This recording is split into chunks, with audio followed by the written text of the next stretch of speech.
Okay girls, आज का जो हमारा टॉपिक है वो है कोऑर्डिनेशन। तो हम देखेंगे कोऑर्डिनेशन क्या होता है। देखिए, आपको एक चीज़ अच्छे से पता है, जब एक बड़ी ऑर्गेनाइजेशन होती है, लार्ज स्केल पर बिजनेस करती है, तो ऐसी ऑर्गेनाइजेशन में कई सारे डिपार्टमेंट्स बनाए जाते हैं। ठीक है, आपने देखा होगा, सबसे पहले तो हमें मनी चाहिए, पैसा चाहिए, तो वो डिपार्टमेंट होता है फाइनेंस डिपार्टमेंट। ठीक है, फिर उसके बाद क्या होता है, हमें परचेज करना होता है, परचेज डिपार्टमेंट। सामान परचेज करके देंगे तो प्रोडक्शन होगा, प्रोडक्शन डिपार्टमेंट। फिर उसके बाद हम क्या करते हैं, मार्केटिंग करते हैं। मार्केटिंग के बाद सेल्स होती है। ये डिपार्टमेंट होते हैं। अब पता है आपको, ये सारे जो डिपार्टमेंट हैं ये एक दूसरे से जुड़े हुए हैं। अगर एक डिपार्टमेंट का काम भी सफ़र होता है तो दूसरे डिपार्टमेंट के काम पर भी असर पड़ता है।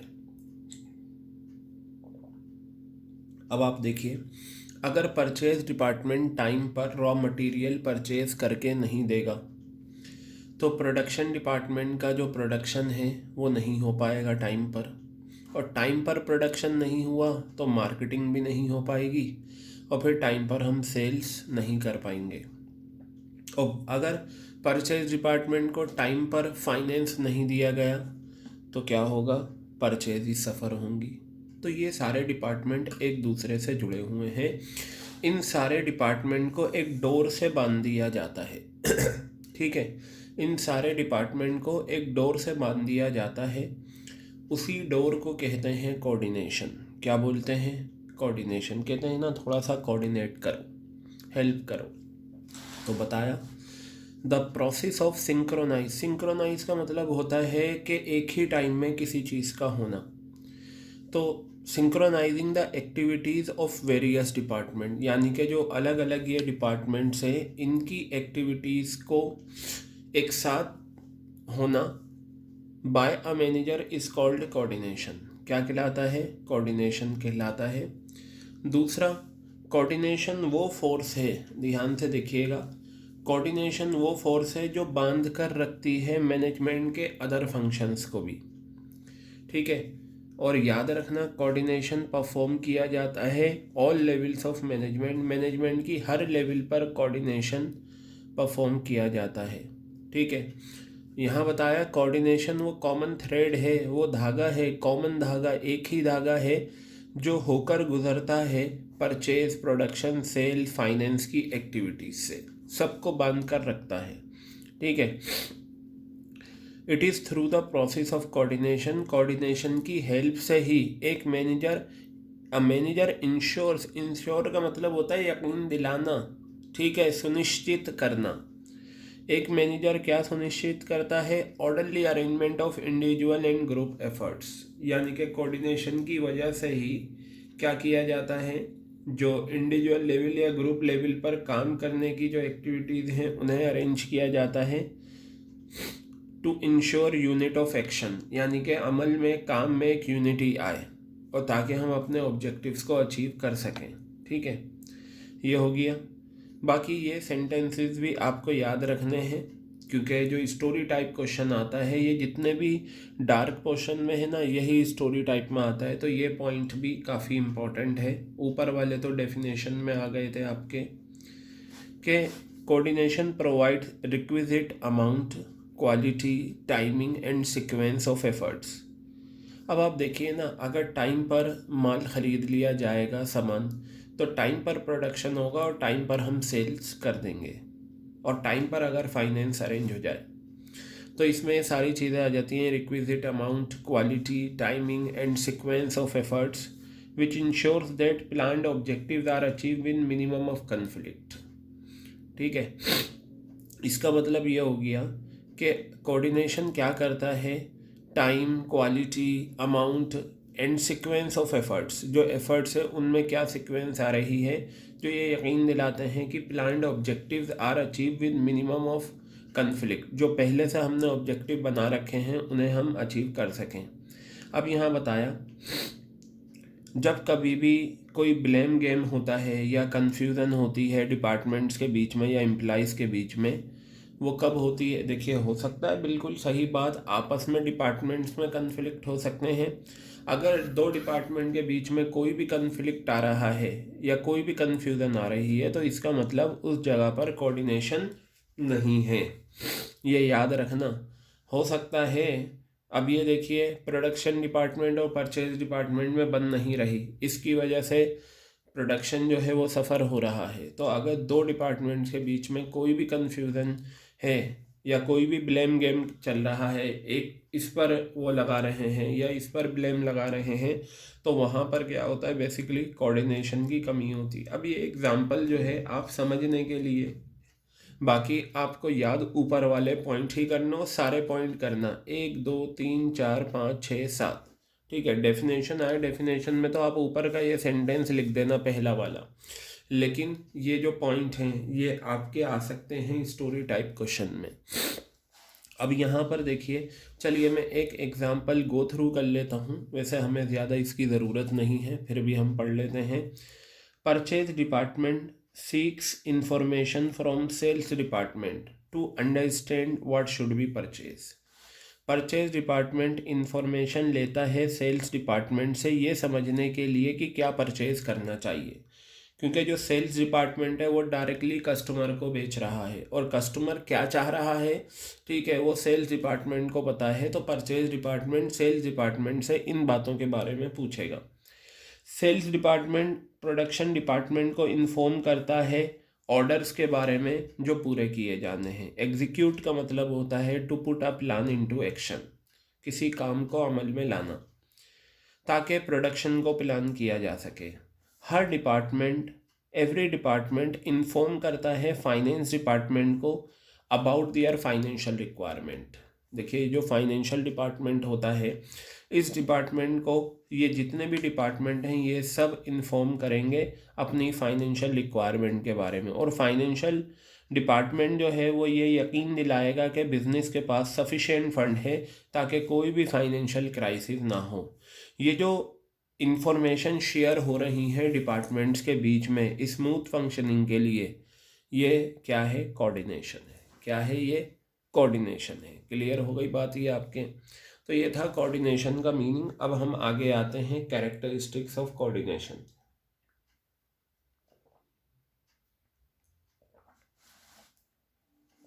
कोऑर्डिनेशन के फीचर्स हैं आपके 6 पॉइंट, और फिर उसके बाद इसकी नीड हमें करनी है इम्पोर्टेंस। कोऑर्डिनेशन इंटीग्रेट, इंटीग्रेट का मतलब होता है जोड़ना, ग्रुप एफर्ट्स, ठीक है। तो बताया, कोऑर्डिनेशन की ज़रूरत हमें तब होती है जब हमें ग्रुप एफर्ट्स की ज़रूरत होती है किसी ऑब्जेक्टिव्स को अचीव करने के लिए। यानी कि अगर हमें ग्रुप एफर्ट्स को जोड़ना है, एक टीम में 11 लोग हैं और उन 11 लोगों की एफर्ट्स को एक ही डायरेक्शन में लगाना है कि आपको जो है ये टारगेट अचीव करना है, तो वो बेसिकली क्या है, उन एफर्ट्स को जोड़ने का काम ही क्या है, कोऑर्डिनेशन। जैसे एग्जांपल लिया, एक सेल्स मैनेजर है, वो कोऑर्डिनेट करता है with all the sales executives. Basically क्या है कोऑर्डिनेशन, एक इन्फॉर्मेशन है, एक बातचीत है टीम के साथ। सेल्स मैनेजर क्या करता है, कोऑर्डिनेट करता है with all the sales executive. Sales executive का मतलब जो सेल्स एम्प्लॉइज काम कर रहे हैं, और उन्हें इंडिविजुअल टारगेट्स देता है। जैसे फॉर एग्जांपल, एक कंपनी है, उसमें 12 लोग काम करते हैं, सेल्स एम्प्लॉइज हैं और एक सेल्स मैनेजर है।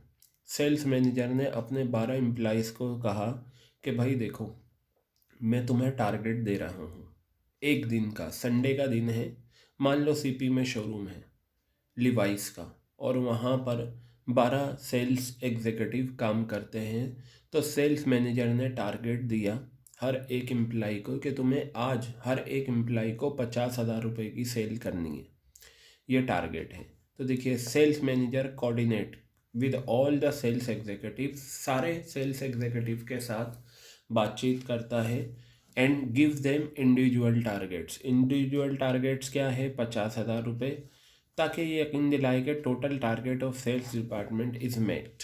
अगर वो अचीव हो जाता है बहुत अच्छी बात, नहीं होता तो रीज़न ढूंढी जाती हैं। दूसरा है coordination ensures unity of action.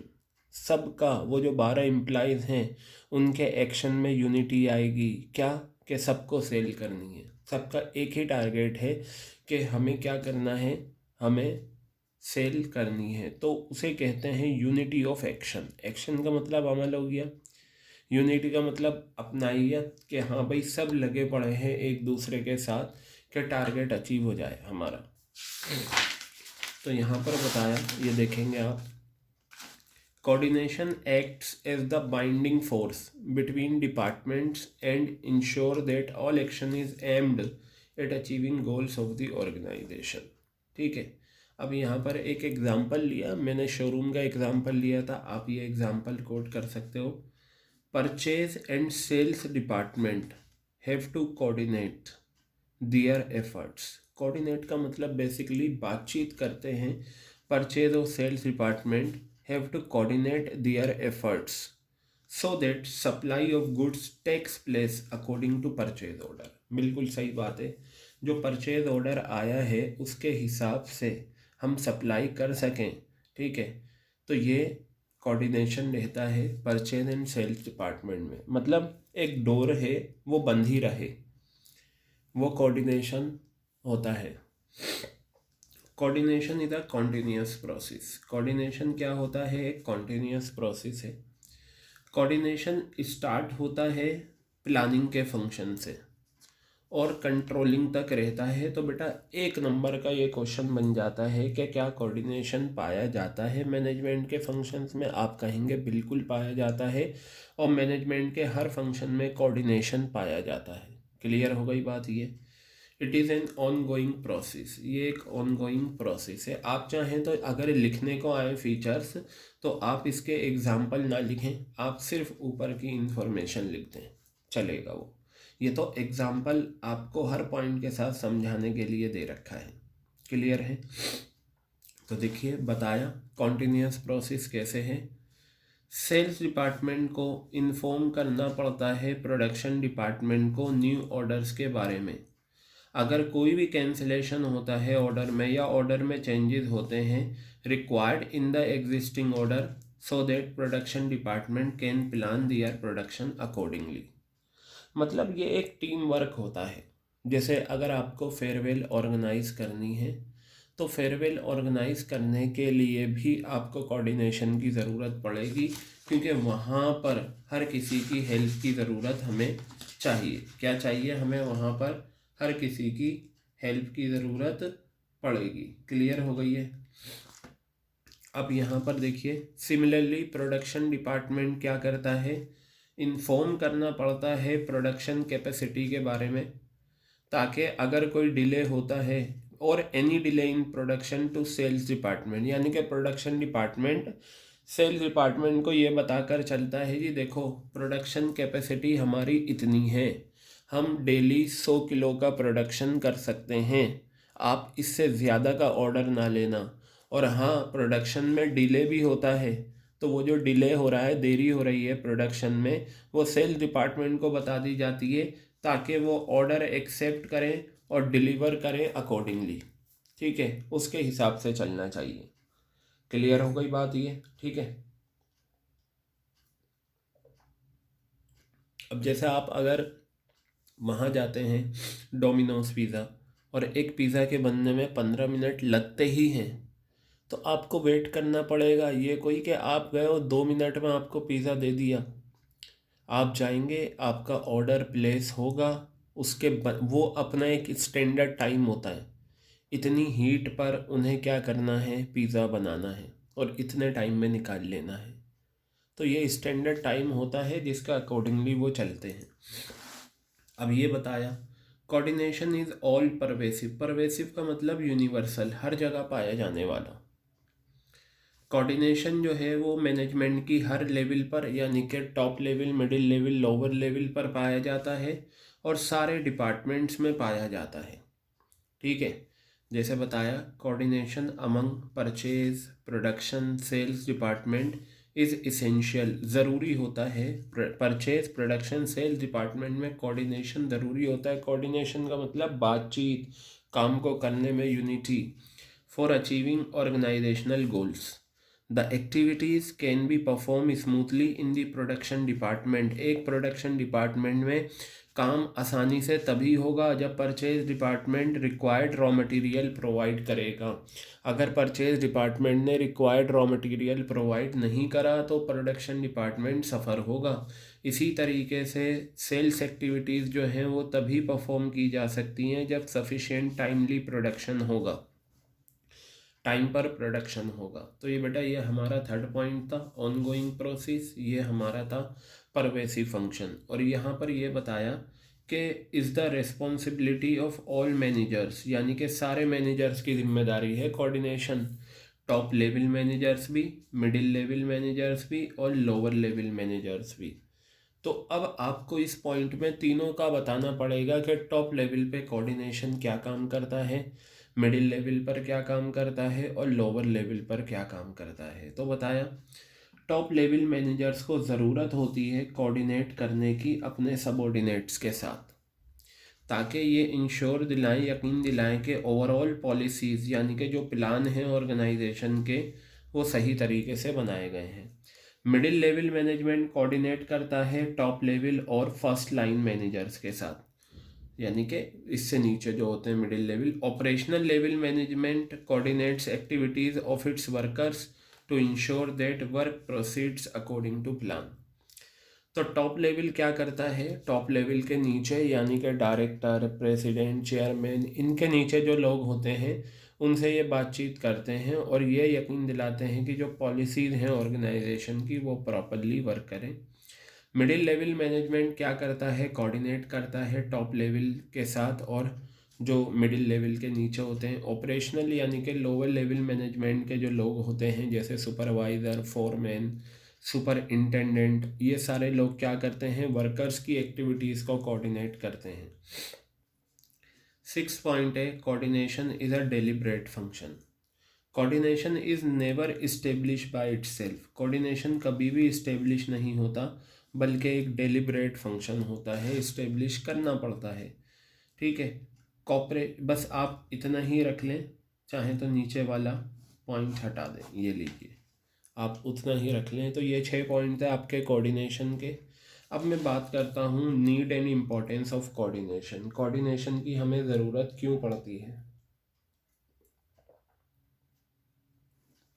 क्या नीड है कोऑर्डिनेशन की। इम्पोर्टेंस, नीड वर्ड आ गया, इम्पोर्टेंस आ गया और एक सिग्निफिकेंस भी हो सकता है। सिग्निफिकेंस क्लियर है बात। तो चलिए देखते हैं, 4 पॉइंट हैं। ग्रोथ इन साइज, आपको पता है ग्रोथ का मतलब क्या होता है। अगर एक कंपनी अपनी सेल्स को बढ़ाती है तो ये भी ग्रोथ है। एक कंपनी नया प्रोडक्ट लॉन्च करती है, ये भी ग्रोथ है। एक कंपनी अपनी नई ब्रांचेस ओपन करती है, ये भी ग्रोथ है। तो अब यहाँ देखिए, कोऑर्डिनेशन की ज़रूरत अराइज होती है, वहाँ पड़ती है जहाँ ऑर्गेनाइजेशन साइज़ में ग्रो करती है। ग्रोथ का मतलब increase in number of employees, जो मैंने एग्जांपल दिए वो भी हैं और ये भी हैं। यानी कि अगर हमें अपने एम्प्लॉइज़ को बढ़ाना है, ये बताइए आप एम्प्लॉइज़ को बढ़ाएंगे कब। लॉजिकली सोचिए, ज़रूरत है मुझे 10 एम्प्लॉइज़ की, लेकिन मैंने एम्प्लॉइज़ 25 हो गए, 30 हो गए, 40 हो गए। एम्प्लॉइज़ बढ़ते कब हैं, जब हमें ज़्यादा प्रोडक्शन करना होता है या हमारी ज़्यादा ब्रांचेज हैं या हमें ज़्यादा सामान बेचना है। क्लियर हो गई बात। अब यहाँ देखिएगा, कोऑर्डिनेशन की हमें ज़रूरत होती है जहाँ ऑर्गेनाइजेशन साइज़ में बढ़ती है। ग्रोथ का मतलब होता है नंबर ऑफ़ एम्प्लॉइज़ का बढ़ना। अब यहाँ पर बताया जो एक कंपनी में एम्प्लॉइज़ काम करते हैं उनकी अलग अलग वैल्यूज़ हैं, उनके अलग अलग तजुर्बे हैं, उनके अलग अलग मकसद हैं, लेकिन वो ऑर्गेनाइजेशन का पार्ट बन जाते हैं अपनी नीड्स को सेटिस्फाई करने के लिए। ठीक है, अलग अलग बैकग्राउंड से एक कंपनी में एम्प्लॉइज़ काम करने आते हैं। कोई साउथ से आता है, कोई वेस्ट से आता है, कोई नॉर्थ से आता है, कोई ईस्ट से आता है। हर किसी के ऑब्जेक्टिव्स अलग अलग हैं, हर किसी का काम करने का तरीका अलग है, लेकिन हमें कोऑर्डिनेशन की हेल्प से हर इंडिविजुअल के गोल्स को और ऑर्गेनाइजेशन के गोल्स को क्या करना है, एक साथ लेकर चलना है। इन दोनों में कोऑर्डिनेशन होना चाहिए ताकि जो ऑर्गेनाइजेशन का गोल है वो अचीव हो सके।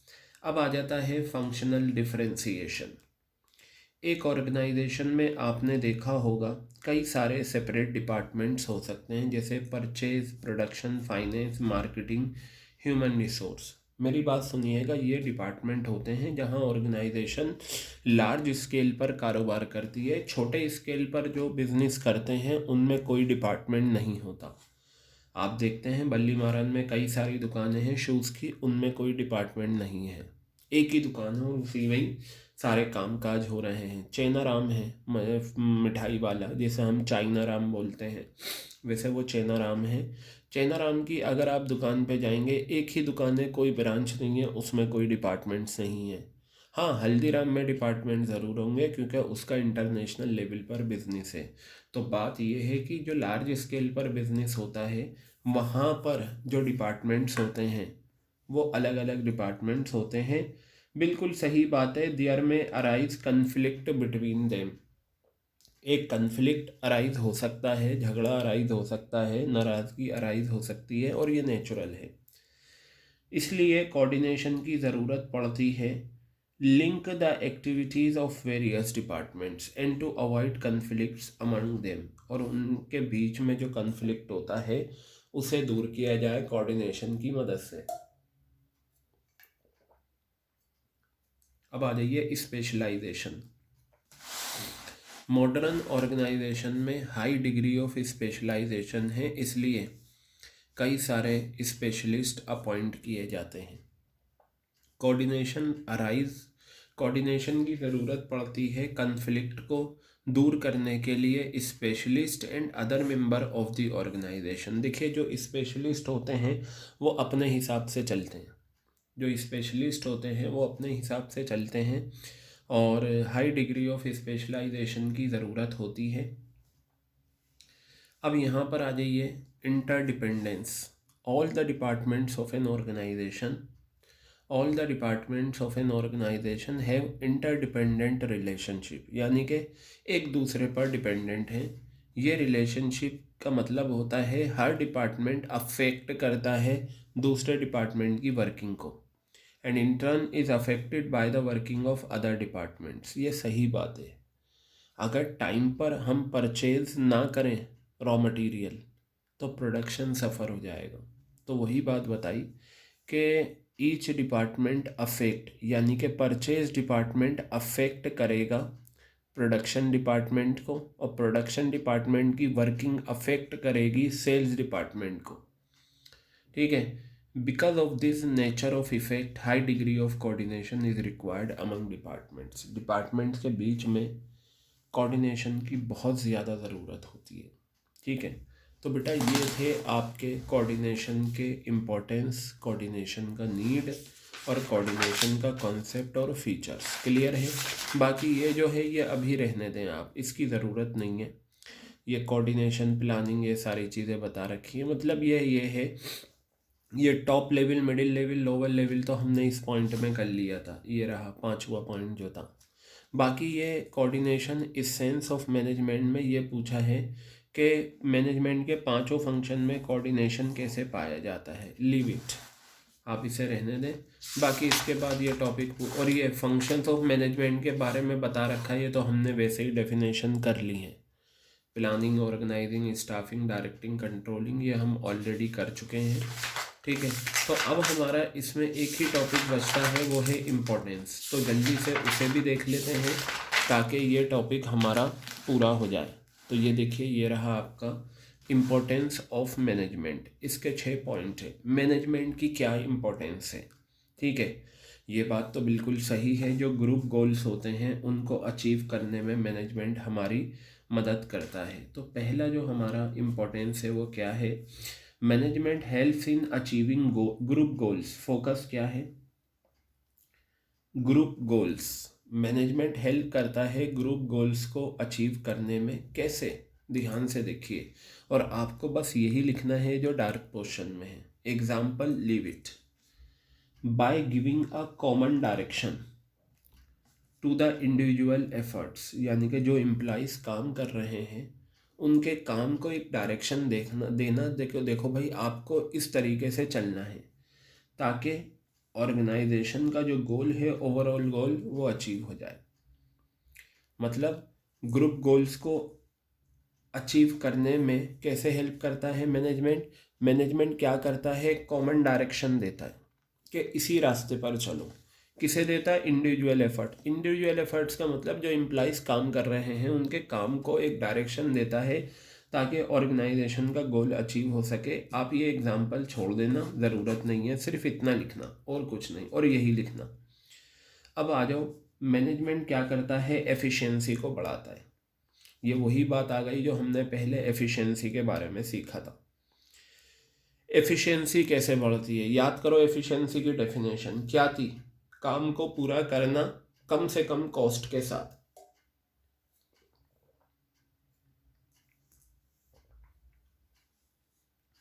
मैनेजमेंट इंक्रीजेस एफिशिएंसी कॉस्ट को रिड्यूस करके। आप कॉस्ट कम कर दो। अगर आप प्रोडक्शन कर रहे हो, कोई चीज़ बना रहे हो और आपकी लागत कम आ रही है, इसका मतलब आप एफिशिएंटली काम कर रहे हो। तो मैनेजमेंट क्या करता है? एफिशिएंसी बढ़ाता है एम्प्लॉइज की, कॉस्ट को कम करके, and increasing productivity through better planning. Planning अच्छी होनी चाहिए। अब ये पांचों फंक्शन आ गए: organizing, staffing, directing and controlling the activities of the organisation.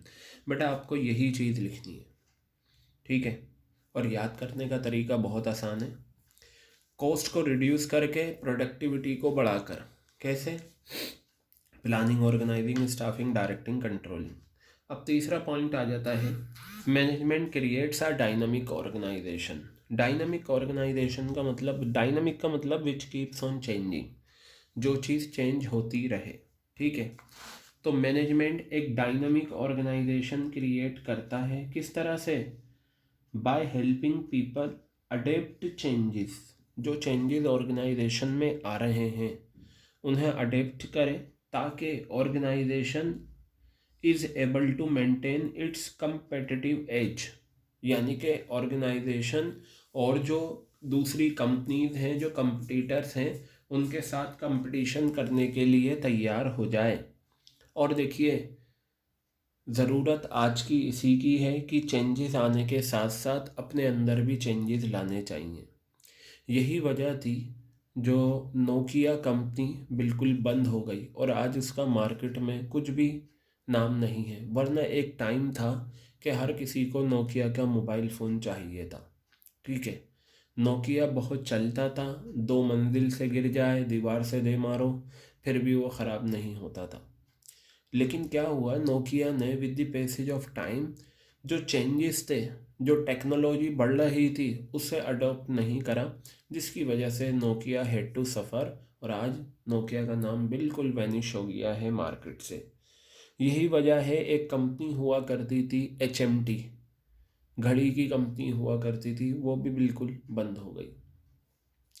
तो होता क्या है, इस मैनेजमेंट क्या करता है? डायनामिक ऑर्गेनाइजेशन क्रिएट करता है। डायनामिक का मतलब ये हो गया विच कीप्स ऑन चेंजिंग, यानी कि लोगों को अडेप्ट करना पड़ता है चेंजेस, ठीक है? क्लियर हो गई बात ये?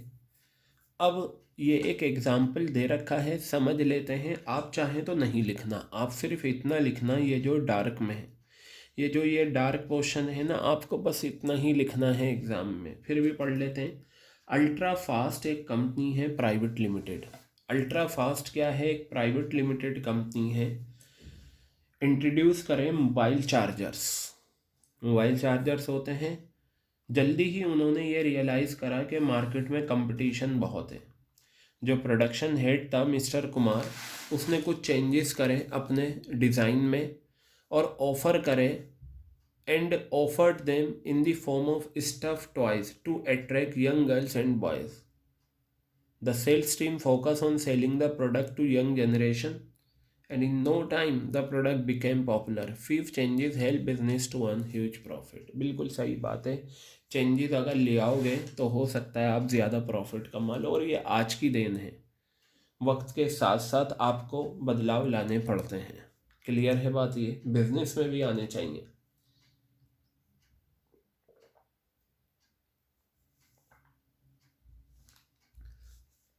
अब ये देखिए, management helps in personal objective. Management जो है ग्रुप गोल्स अचीव करने में भी हेल्प करता है और पर्सनल ऑब्जेक्टिव्स एम्प्लॉइज के जो हैं उनमें भी हेल्प करता है। किस तरीके से?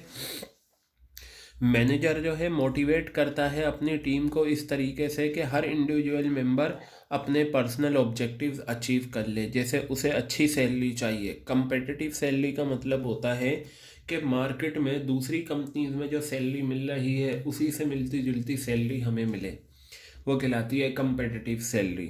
पर्सनल ग्रोथ हो, डेवलपमेंट हो, ठीक है। Through motivation and leadership the management helps individual to develop team spirit, cooperation and commitment to group success. Motivation और लीडरशिप की मदद से मैनेजमेंट क्या कर सकता है? एक टीम स्पिरिट डेवलप कर सकता है अपने लोगों में।